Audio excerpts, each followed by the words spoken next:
Good afternoon, ladies and gentlemen. My name is Anna Ursachi. I'm a lawyer and human rights defender from Republic of Moldova. In my presentation, I will tell you which, unfortunately, malefic and dangerous role is playing my country in the matter of Interpol abuses. And I will ask you to allow me to go reading by my presentation because it's a lot of information, but we have short time. But I am free to discuss afterwards every your questions, and I'm here for answering your questions. I'm sure the information I will draw your attention I will provide today. It's quite strange information because we are talking about Moldova, country which is which was already signed an association agreement with the European Union. During the last years, with the advent and consolidation of authoritarian government and regimes in some member states of the Interpol, the organization has undergone attempts of being embroiled in politically driven reprisals. Contrary to the Interpol Constitution, Article 3 and Article 2, the state government, and we are talking here about Moldova, Kazakhstan, Ukraine, Russia, Azerbaijan, Turkey, has persistently sought to use Interpol as an instrumental extension for their domestic repressive machine. Trying to find answer why the Interpol tools still could be used in an abusive way, I want to draw your attention to the one unfortunately happened already event. It took place in March 2017 when, in accordance with the new statute of Commission of Control Files, the Interpol General Assembly elected 7 new members of Commission for the Control Files. Since then, due to a big mistake and lack of real verification of candidates' background, Mr. Vitaly Perlog from Moldova took office of chairman of both the request chamber and the supervisory and advisory chamber of Commission of Control Files with a 5-year mandate. Perlog presented himself lawyer with data expertise, which is not true, and we understand now that no proper checks have been undertaken about his real curriculum vitae. Perlog acted as a Minister of Justice during the communist regime in Moldova and has taken part in prosecuting the anti-regime revolt on 7 April 2009, known as Moldovan Twitter Revolution, which resulted in huge reprisals against peaceful demonstrators.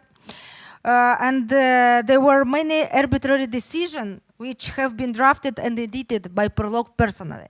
And now this man is able to decide which case could be political motivated or no. This information was freely available on internet and could have, I'm sure, could have been checked before any nomination of subsequent approval. But because the lack of the verification, now we must expect the Moldovan, Kazakh, Ukrainian, Russian, Azerbaijan and Turkey abusive requests to the CCF to be edited by his chairman personally.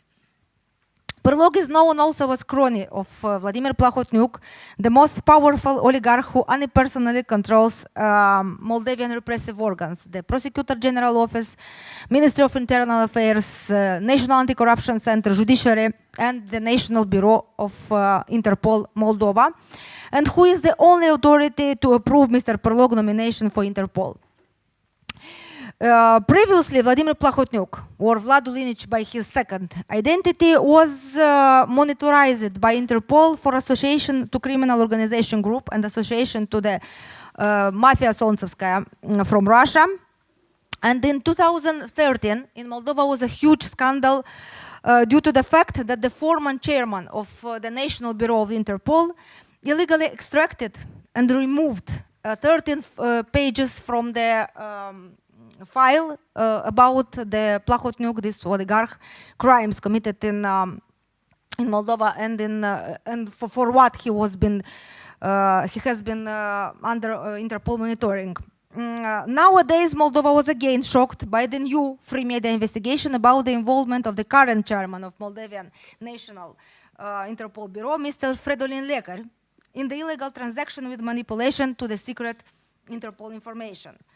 Of course, on the Plahotniuk demand. And as far as we know, next day, an independent journalist investigation will provide the information about the same illegal implication of the chairman of the Ukrainian National Bureau of Interpol in such illegal action. So we have a dangerous phenomenon.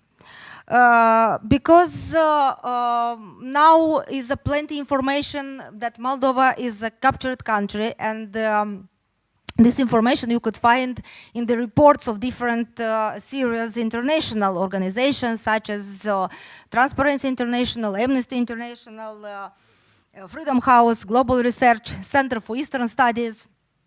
And it was a lot written about this in international press, such as Guardians, BBC, and others.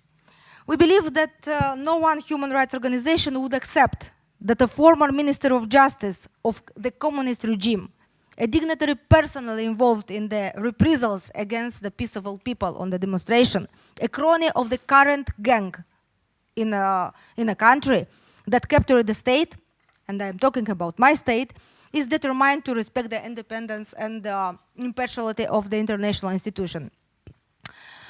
So, why it could be possible? I will try to draw your attention about on disadvantages of the existing Interpol mechanism. The rules do not say how many people should be put in the final list of candidates of the Commission. And candidates aren't selected through the contest, by the voting.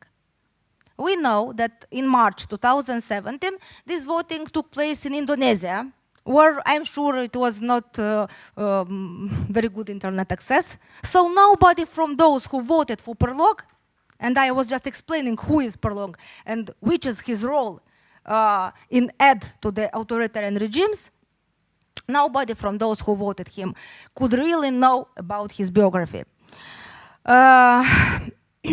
So we understand that the mechanism for compliance with the rule of transparency is not known now. In particular, we still don't have the answers to the question: how is determined which representative of the state will enter the final list of candidates?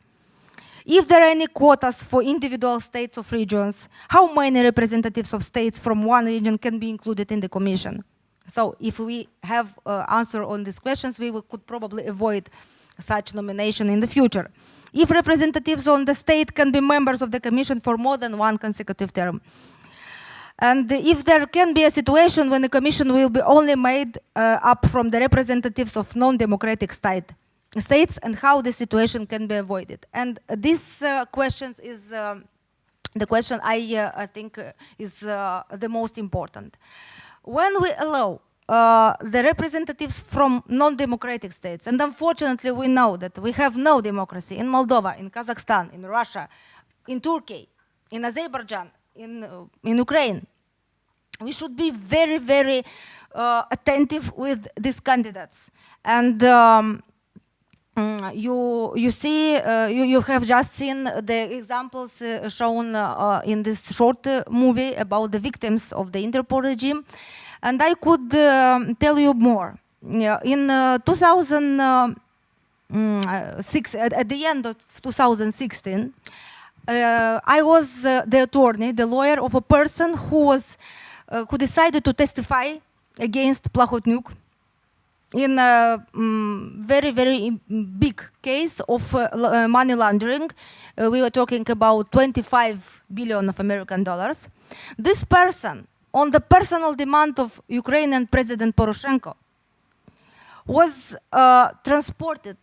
kidnapped from Ukraine and transported to Moldova by the personal plane of Poroshenko.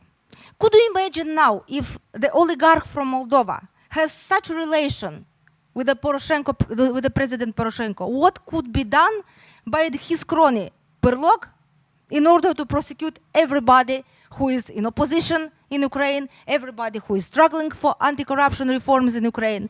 And the same questions we can put about Kazakhstan, and we have unfortunately such cases of continuous reprisals against the oppositioners and of the victims, which are unfortunately persons who unfortunately became victims because authoritarian regimes of Kazakhstan try to prosecute the main oppositioners. And here, Moldavian Vitaly Prolog could be a very, very good aid. This is the most dangerous thing, and I think just speaking about this and standing publicly on condemnation of these facts will aid us to improve Interpol tools and will let us to work on the continuous reform of the Interpol in order to avoid in the future the politically motivated cases and the somehow illegalities who might be committed through the Interpol mechanisms.